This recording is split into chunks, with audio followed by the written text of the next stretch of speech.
just another rundown of the team for those of you just joining us, those of you just coming over and seeing what's going on over here. Lunala, Groudon, Incineroar, Salamence, Tapu Fini, Stakataka. That's going to be the selection from Naoto. I know, Stakataka is a funny word to say. We've got to get through these teams, Gabby. There's a lot to discuss. I know. Let's move to Eric's team. Tapu Koko, Nihilego, Kyogre, Incineroar, Rayquaza, Kartana. Yes, that's not as fun to say as the 6th Pokemon on the team, but it was pretty important in his win. You know, really applying that pressure. We didn't even see Tapu Koko in those games. What do we think in this matchup compared to the last one? I don't think Kartana is the play, to be quite blunt. You know, I think it has a great matchup against some of these Pokemon that are present on Naoto's side of the field. You know, that Lunala certainly would not appreciate the knockoff that we saw revealed on Kartana from Eric back last round. That being said, Groudon, Salamence, Incineroar are 3 Pokemon that Kartana does not like, and honestly makes it a very tall ask, I think, to bring in a Game 1 situation. You know, I don't really know that Tapu Koko is necessarily the Pokemon either that you'd want to bring in this setup. So how does Eric deal with Stakataka? That's my biggest concern right now. You know, he doesn't have those clear and obvious answers. He doesn't have a Groudon of his own. You know, Nihilego may be packing one of those options, but it may, on the other hand, just be completely lacking in a way to deal with that. If you can't deal with it, then you're giving Naoto complete control of the speed. You're letting him set his Trick Rooms when he wants, and that's going to be a huge, huge problem if he's able to play that way with no concern coming in from his opponent. It's all going to come down to Eric's game plan. You know, we saw him execute a strategy in the last round that worked out very well for him. He's definitely going to have to switch things up, and whether or not he thinks that his Kartana is up to the task should be revealed very shortly. Well, Incineroar and Kyogre are going to be the lead for Éric Ríos. I'm sorry that I'm trying to ruin that for you guys at home who haven't quite seen it yet. But that's going to be matched by the Salamence and Lunala from Naoto. So very interesting leads. I don't think that's something we've seen so far over the course of this tournament. Brand new for us, maybe brand new for you, and we'll see exactly how these trainers want to navigate it. And Salamence and Lunala, not a pair that necessarily screams Trick Room. I really like how Eric led going into this game. You know, Kyogre certainly is one of the Pokemon on his team that can damage Stakataka at least a little bit. Fake Out can obviously stop Trick Room for a period of time, you know, 1 turn that the flinch applies, and maybe Eric thought that that was enough going into this game to give him an advantage. With Naoto leading the combination of the Lunala and the Salamence, not only does he bring out his own Intimidate onto the field, you know, to sort of weaken the damage potential that Incineroar can throw back on the Lunala, you know, he can also just start dealing big damage. I mean, yes, Lunala is one of those Pokemon that loves to set up Trick Rooms sometimes, but it also gets access to one of the most powerful Z moves in the game and can just sort of run through Eric's team if he gives it the opportunity. Well, Salamence leaving the field immediately for Naoto. No concerns on that one. Wants that gone, doesn't want to take a potential Ice Beam, and he also wants to control the weather himself. Desolate Land coming into play from this Primal Groudon, making that Kyogre's day a little bit harder as soon as things start. We are going to see the Lunala immediately starting out with the Moongeist Beam, starting to deal as much damage as possible. And the Moongeist Beam targeting the Kyogre, not that much damage, but it's certainly going to start adding up in these instances. Yeah. We do see the berry popped. I would like to say that that's a berry that is going to be reducing the amount of damage done. The Snarl from Incineroar, damage much reduced by the Colba berry, my apologies. The special attacks are going down, but I mean, you know, the Shadow Shield was keeping you safe anyway. We didn't see a successful move from Kyogre in that turn, so the Desolate Land making sure one of those Water-type attacks was not acceptable in that turn. And what an interesting item from that Lunala. You know, it's not one of those items that I think we've seen often in the 2019 format, especially in the Ultra format. You know, each type has one of these corresponding berries that will weaken the damage of an attack of that type when the berry is consumed. But not only is Shadow Shield now gone, the Colbur Berry is gone as well. That Lunala's special attack has been dropped at stage. It's not going to be able to do much damage, if at all, this turn. Yeah, it's really interesting to see exactly kind of how they match up in this one. The Kyogre did decide to protect, so not in a great position weather-wise, and not in a great position without switching out. The Incineroar does take a Moongeist Beam for its troubles, only a little bit of damage there, and is immediately followed up along with a Dragon Claw, maybe trying to call a switch in that regard. We do see there, I believe, the U-turn from that Incineroar getting out a little bit more damage down on this Lunala. And obviously Éric has a very clear option here that's going to help that Kyogre out. The Rayquaza, certainly something that would help, and there it is, matching up, bringing Airlock to the field, and that was really what we saw Naoto go all in on, a manual switch into Airlock that last turn. That's why he Dragon Clawed, that's why he Moongeist beamed into that slot. Neither particularly effective, but he's now given up a piece of information, and we also know he has to be a little more concerned about exactly what this Kyogre can do. Yeah, and that's why the Kyogre remained on the field that turn as well. You know, Éric took a look at the field, you know, he looked at this Groudon and he made a prediction. He said, I don't think this Groudon is going to go for the knockout onto this Incineroar necessarily. You know, my Kyogre is safe to protect for a turn, and even if the Incineroar does get knocked out, that's an opportunity for me to get my Rayquaza out onto the field unthreatened. He knows now that this Groudon is carrying that Dragon Claw tech that we saw earlier on today and really threatens this matchup very heavily. So Éric can play around that, and I really like how he positioned himself that way.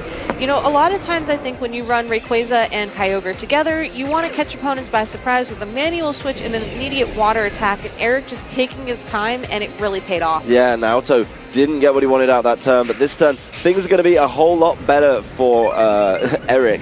He's got control of the weather with Delta Stream in play, and now he's got a Swords Dance on his Rayquaza. We saw it in the last game. It was so problematic for you know, his opponent in that one to deal with. It's not going to be easy. The Moongeist Beam landing onto this Kyogre, bringing it just under half, but then the Precipice Blades following up. This Kyogre very slow and holding on from the Precipice Blades. That means that there's going to be a retaliation. In this case, it's just an Ice Beam, maybe expecting that Salamence switch in there, and that Groudon moving first certainly opens up some interesting opportunities. You know, it is going to potentially have to take a hit from Rayquaza, but this Lunala has been getting away with just sitting on the field for quite some time now. You have to wonder if the fact that Naoto hasn't gone for a Trick Room yet was so that he could, you know, wait to see how this Groudon and this Kyogre are going to match up speed-wise in this game and in this match, so that he doesn't necessarily put himself in a disadvantaged, you know, position. We saw the Kyogre move second. We know the Groudon is probably faster than it right now. A Trick Room would have been really bad in that situation. So by waiting, you know, the Kyogre is definitely, you know, threatened to be knocked out this turn by something, and it looks like Éric just moved, you know, one turn too soon with that Ice Beam. Yeah, the Groudon does leave the field in place of the Salamence. That's going to be really bad if the Ice Beam heads over in that direction again. Of course, there is going to be a few options coming out here, but the most important one is Dragon Ascent. Dragon Ascent landing immediately into that Salamence, and guess what? It's a clean knockout. When you don't Mega Evolve, you're not able to do any damage, or you're not going to take much damage, so you can't deal any in retaliation. And we are seeing, after that Dragon Ascent, another Moongeist Beam. Consistent attacks coming out of this Lunala, and there's so many threats to it in the back. The Moongeist Beam is enough to pick up the last little bit of damage on this Kyogre. And what I'm interested to see is, why was the Kyogre such a threat? Why was that the thing he wanted to deal with? Was it the threat of it in the Trick Room? And now that's gone, is he going to try and find an opportunity to set that up? Something like a Stack Attacker of his fourth Pokemon could be essential for the Groudon to sweep through, and I think if he's got it, he's going to have to reveal it now. I totally agree with you with that statement. You know, Éric does have the opportunity here to send in that Incineroar. You know, I don't think that's too risky for him. He gets an Intimidate, he gets a Fake Out, and this might give him an opportunity to try and do something to stop this Stack Attacker with his Rayquaza, but instead it is going to be that Kartana that Éric brings. And as we were talking about in Team Preview, like you said, Kartana really is one of those Pokemon that has the best matchup on paper to knock out this Stack Attacker. But that being said, Lunala, Stack Attacker, both these Pokemon get access to Trick Room. If Naoto wanted to, and if he feels very confident in the fact that Éric would be going for a big knockout of some kind this turn, he might be able to use Trick Room with both these Pokemon if he's trained him that way. Get it up guaranteed, and then that Groudon can come in and just start, you know, dealing damage, getting knockouts, and sort of powering through this end game. The biggest problem with that is if you press Trick Room with both of them, they do both have access to it. One of the Pokemon leaves the field, so you don't get a knockout come through. You end up leaving the Trick Room actually in kind of its neutral state. We'll see if that's exactly what he went for. Incineroar comes in, lands an Intimidate on both of them. More important on Stack Attacker than it is Lunala. And we'll see exactly what option he's decided to go for. The Protect out of the stack attacker, wants to keep it safe from this Kartana. But we are going to see the attack from Kartana head that way. We know he Lunala, went for it! Yeah, Lunala did move last, revealing that there's two Trick Room setters on the field, and the one that's been most prevalent over the last couple of months isn't the one setting Trick Room. And while you're distracted with the classic look over here technique, I believe they use in cartoons, the Lunala is going to be the one to set that up. This is a great position right now. There's so many options, I think, for this stack attacker. You've got to be a little bit careful of this potential turn with the fake out, and then something like the Kartana following up. But if you're the Lunala stack attacker player in Naoto, you got to be feeling pretty good about the next 4 or 5 turns. Yeah, and with the Groudon in the back as well, it can, take the field with, not being intimidated. Éric would have to switch to get that Incineroar off the field to save that for later. It's just such a tough spot for him to be in. Late Trick Room, I think, is one of the most interesting strategies to see played out during the video game championships, just because of these opportunities that it opens up later on in the game. Yes, Stack Attack switches out, but we know Eric's last 3 Pokemon, Kartana, Mega Rayquaza, Incineroar. Fortunately for Naoto, this Groudon can handle 2 of those Pokemon very well, the 2 Pokemon that are on the field. And as a result, I think saving that Stack Attacker for later, saving it for when the Mega Rayquaza returns to the field, which might be a little bit sooner than anticipated, is sort of Eric's last lifeline going into this Game 1. Yeah, Incineroar leaves the field with the U-turn, immediately replaced by the Mega Rayquaza Delta Stream. Back into play, will remove the sunlight from the Desolate Lands, though that's a little bit of a weakness going towards Groudon, but not the biggest concern. Another Moongeist Beam following up from this Lunala. It's just been consistent with them. The Moongeist Beam connects with that Kartana.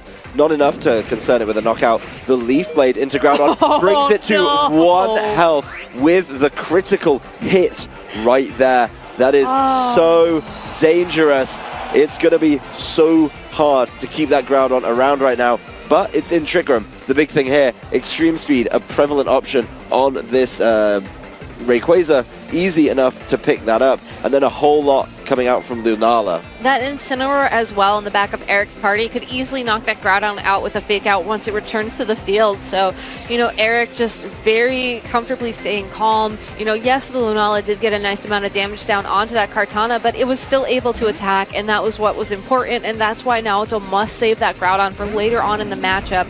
Maybe once that Kartana and the threat of something like the Extreme Speed has been removed from the field. Yeah, the Extreme Speed doing very, very little to the stack attacker. We are going to see one more Moongeist Beam from Lunala. It's very good at this. Yeah, it's been consistent with it across the whole day. Another one landing into this Kartana, and the fact it's taken 2 of them quite comfortably is going to be an indication of the item. Speaking of items, that is the animation for knockoff there.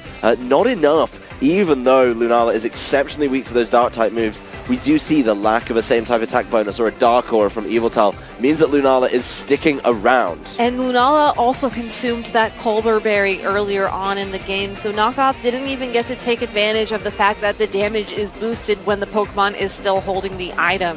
So Lunala gets the opportunity to attack again. The Stack Attacker gets the opportunity to go for something big for this Rayquaza potentially. Lunala can't be knocked out by an Extreme Speed because it's a Ghost type. Yeah, that's really good to have that as your Pokemon low down. Obviously, Kartana knows that it may get knocked out this turn, so an Incineroar switch in to make sure you get an Intimidate down on Stack Attacker, which is in a good position right now to go on the offensive. Certainly not a bad idea. One thing we do have to be considerate of, though, is that we've seen a number of turns of Trick Room used. I was about to say Naoto needs to start capitalizing on those as soon as possible, and the activation of Rocky MZ bringing Continental Crush into play. Really good way to do that. You have to wonder, the strong winds are still in play, so this Mega Rayquaza, if that's the target, wouldn't be taking as much damage, but that's the Incineroar that's going to be, unfortunately, flattened by this attack. You've got to remember as well that Incineroar was coming in. So before that, it was a Kartana. I think a really good read there by Naoto to make sure he got a knockout in this turn. Maybe he feels like there's a way to deal with it. We see why this Lunala has just been consistently dealing damage. We knew about its item not being the Lunalium Z. My biggest concern right now, though, is the damage from that is going to be in a tough position. Of course, Dragon Ascent knockouts come with a negative in the drop to defenses, but that makes things a whole lot easier for this Stack Attacker. It does, and you have to wonder how many turns of Trick Room are left. Will this Mega Rayquaza and Kartana combination be enough to power through these Trick Room Pokemon in the form of the Stakataka and the Primal Groudon?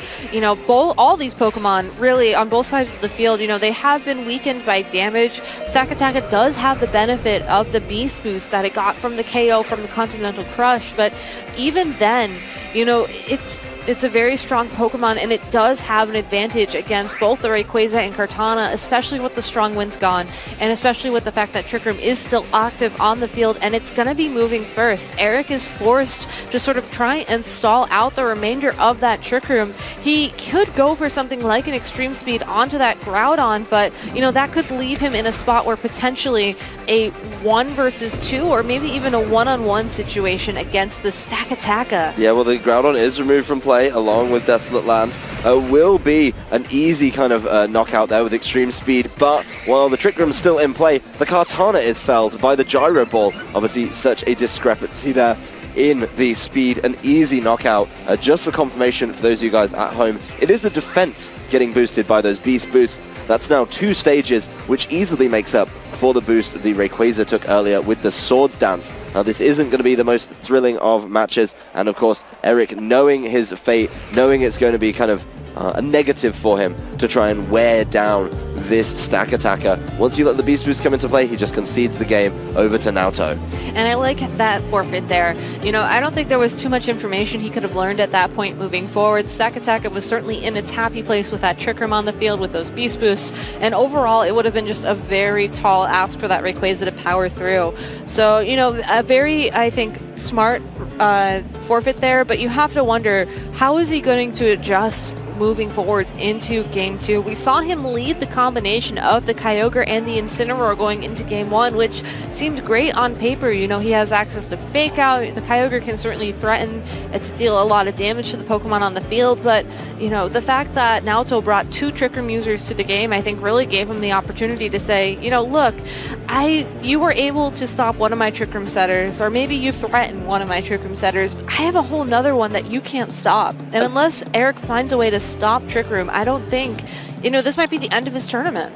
I wonder if that was a surprise to him. You know, we obviously have the benefit of knowing a little bit about the teams, knowing that Lunala and Stakataka were both carrying Trick Room. And I do wonder if that was a surprise to Éric. If that was something that came along and he went, oh no, I've picked the wrong Trick Room user to try and stop. He had a number of opportunities actually to deal with that Lunala.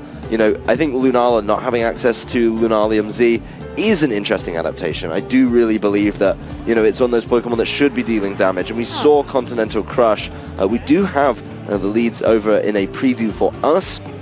There is going to be some adaptations. You guys finally get to see them. Incineroar and Kyogre for Éric Ríos, and Naoto Mizobuchi with the Lunala, and of course the Tapu Fini, which has been a really good and consistent Pokemon whenever it makes an appearance at this tournament. Yeah, certainly an interesting Lunala overall. You know, that Colbur Berry, I think, was a good indication early on that this Lunala might not be as it seems, but that information is all out in the open as we go into Game 2. Naoto just 1 win away from advancing to top 4 here at the Pokemon World Championships, and, you know, changing things up with the presence of the Tapu Fini. I don't think Tapu Fini is here necessarily for that Misty Surge ability.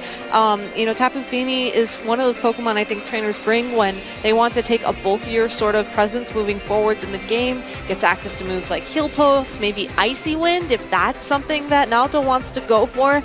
But overall, just a very, you know, interesting adjustment. I'm curious if this is going to dictate a little bit of a different approach to this game too. Yeah, well, Kyogre landing a Protect, no real concern there, and Tapu Fini matching it with a Protect of its own. That's certainly the safest way to navigate an opening turn. Kyogre's not going to get any damage put down on it early on, and Tapu Fini is going to do exactly the same. Both these Pokemon defending themselves. We do see the Colbur Berry activating on that Lunala, indicating the Snarl there doing limited damage. Obviously, it's a pittance. There's going to be the benefit of Shadow Shield, the benefit of the Colbur Berry, but the special attack does go down. And that's something in the last game that I don't think we touched on enough. You know, he got snarled early on, he never switched it around, and that's why his Moongeist Beams were just doing so little. I think that's something he's going to have to consider as this game goes on. And talk about an interesting Pokemon that might not be as it seems. Protect on Tapu Fini. Not something you see that often. Certainly will help it remain on the field for a bit longer if it's staring down a Kartana, like Eric just switched in. Yeah, well, the Kartana is going to be struggling to take some of these hits. We do know that it actually takes 3 Moongeist Beams after a Snarl to get there. There's the Tapu Fini and the Nature's Madness. That's going to bring it down to a little bit of an easier number to hit right now. Incineroar just keeps doing what it was doing before, though. That Tapu Fini is getting its special attack lowered by the Snarl, and the Snarl is going to miss the Lunala. Not going to connect there. And that might be critical. I mean, look at how much health that Kartana has left. That extra Snarl down on that Lunala might have allowed it to survive for another turn. But, you know, again, interesting that Eric switched things up. Interesting that that Kartana is really in a tough spot. Yes, it's the fastest thing on the field. It can certainly have its choice of targets right now, but we know that knockoff won't be enough to knock out that Lunala. We know from previous rounds that that Kartana does have access to the Z move, and Tapu Fini certainly would have been the target you'd want to hit with that. Yeah, Tapu Fini getting off the field, maybe a little bit concerned about what this Kartana could do. Salamence coming in. Yeah, and Salamence will bring with it that Intimidate as well, so just more stacking up against this Kartana. It will not be able to attack this Lunala thanks to the Protect, but even if it could, that knockoff would not have been enough. Yeah, we'll see a whole lot of attacks heading towards this Lunala, and none of them getting through. This Salamence switch in, going completely unpunished in this instance. It came in, it landed Intimidates on 2 Pokemon that do sometimes use that physical attacks. I mean, Kartana always, the Incineroar sometimes, but really nice to get that down. Make that Kartana a little bit more manageable through the combination of Nature's Madness as well. It'll definitely get there. Here's the Mega Evolution from Salamence, though. Yeah, and you have to wonder, if you're Eric, you know, what do you even do with your Kartana at this point? Do you try to switch it out, or do you try to save it for later? I mean, Naoto hasn't dropped a single Pokemon, certainly has a very commanding position on the field as the Kartana was knocked out by a Hyper Voice there. You know, Naoto just doing a great job of showing, you know, how he made it to this top 8 and potentially how he'll even make it beyond this round into top 4 at this tournament. Well, Moongeist Beam heading towards the Incineroar, probably not where you wanted it. Incineroar doesn't appreciate it, though, does opt to leave the field right after that. Certainly a good turn, a good opening carved out for Naoto. Really enjoying the way he's adapted into this game. Actually dropping Trick Room and just playing fantastically without it seems to be really successful for him. Yeah, there's really no way that Eric can touch this Lunala on the field. You know, the Moongeist Beam certainly isn't as powerful as I think we've sort of grown accustomed to throughout the Ultra format, but, you know, it's not taking damage, and it's able to consistently bring the Pokemon on Eric's side of the field within knockout range for other things that, you know, are present in the party, like the Hyper Voice from that Mega Salamence, or, you know, maybe that Groudon or that Stakataka, depending on what Naoto decided to bring into this game. Eric, it's a tough sort of decision he has to make here. He needs to decide, you know, he can fake out the Salamence here, and that might make things a little bit easier. But if Naoto has that Groudon in the back, you know, he could send that in for the Salamence spot, you know, take that little bit of chip from fake out, but not allow Kyogre to go for a water attack. You know, he needs to find an opening here, and unfortunately for Eric, Naoto's just not going to give him that opportunity. Yeah, I mean, he's going to have to be relying on Rayquaza to be the last one. Of course, he is already down a Pokemon in the count, the Kartana being knocked out, but, you know, it's tough, right? Like, it's tough to find those openings when you've got one less Pokemon. Groudon does come in, Desolate Land, replacing Primordial Sea, and so, you know, we did see it in Game 1. Eric went for it and did get caught with that. Of course, Salamence keeping itself safe this turn. A nice little Protect there, making sure it's not caught short by a Fake Out. We are going to see a number of moves just failing to deal the damage required right there. It's not going to be the prettiest of turns. Of course, the Protect so important, and that's going to be a very dead turn for Éric Ríos. I think Eric was really hoping that a powerful attack, water-type attack from that Kyogre, such as the Water Spout or maybe even the Scald that, again, we saw earlier on today, would have given him an opening, but that Groudon switching in, there's really nothing Eric could have done to stop that. And Naoto just, you know, recognizing the current board state, realizing that he needs that weather on the field. Eric could certainly try and get the rain back if he wanted it, but, you know, he's going to have to switch out that Kyogre, and then whatever comes in, whatever that last Pokemon is that he has, is going to take a ton of damage from the combination of the Salamence and that Groudon. You know, I gotta say, yes, Kyogre's going to be stuck Ice Beaming for the foreseeable future, but, you know, that's such a tough decision to have to make. Well, it may not be afforded too many opportunities to do that. A combination of Double Edge from Salamence and Precipice Blades from this Groudon causing a whole lot of issues. That does mean, of course, that Kyogre is forced to Ice Beam back. There wasn't any Rayquaza switch in right there, and it does fell the Salamence. So the Pokemon count still within touching distance for Éric Ríos, but he's still behind, and honestly, leaving this Groudon unopposed for a couple turns probably means that it's Rayquaza in the back here. I think he's relying on that, and you've got to wonder, you know, will that be enough? We did see the Groudon reveal the Dragon Claw early on. There it is. It's going to be airlock right now. He's got to be careful. There is one option that I think Naoto has to look at.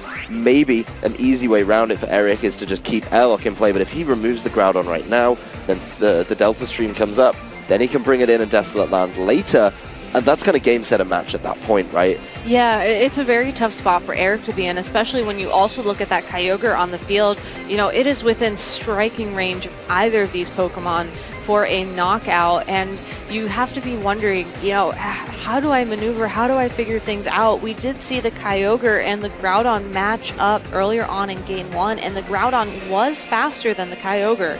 So it's just going to come down to board positioning. It's going to come down to strategy, and I like how Éric went for the Mega Evolution here. You know, yes, it is going to remove the sunlight from the field, and it will afford itself a little bit more defensive if Groudon had something like a Rock Slide, but if Groudon's looking to attack that slot, Dragon Claw is all it needs. This could be a really big problem. It depends exactly how Naoto's predicted this turn.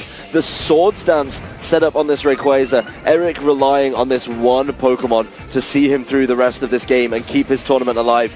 We do see an attack heading towards that protecting Kyogre. Oh, he went for Dragon Claw. Not going to be the one that he needs, though. The Dragon Claw from Groudon, bringing that Rayquaza down to half. Most importantly, though, it's still alive. It's honestly carrying all of this tournament for Éric Ríos right now. Naoto, two very healthy Pokemon. He's got to be concerned. If he doesn't Dragon Ascent the Groudon, then the Groudon's going to start taking knockouts. If you leave that Lunala for too long, it's going to do exactly the same. So I think all of the pressure right now is on Éric and his Rayquaza. He needs to pick the right target to at least give his Kyogre a fighting chance. Yeah, Naoto, though, needs to remain on the offensive. If he takes a bit of a slower turn and Éric is able to predict that and capitalize on that, Éric is going to find a way to win this game and to bring us into Game 3. That Swords Dance was a really good play there for him because that's really his out. He needs the Dragon Ascent to count. I mean, look at Rayquaza's defenses. Ooh.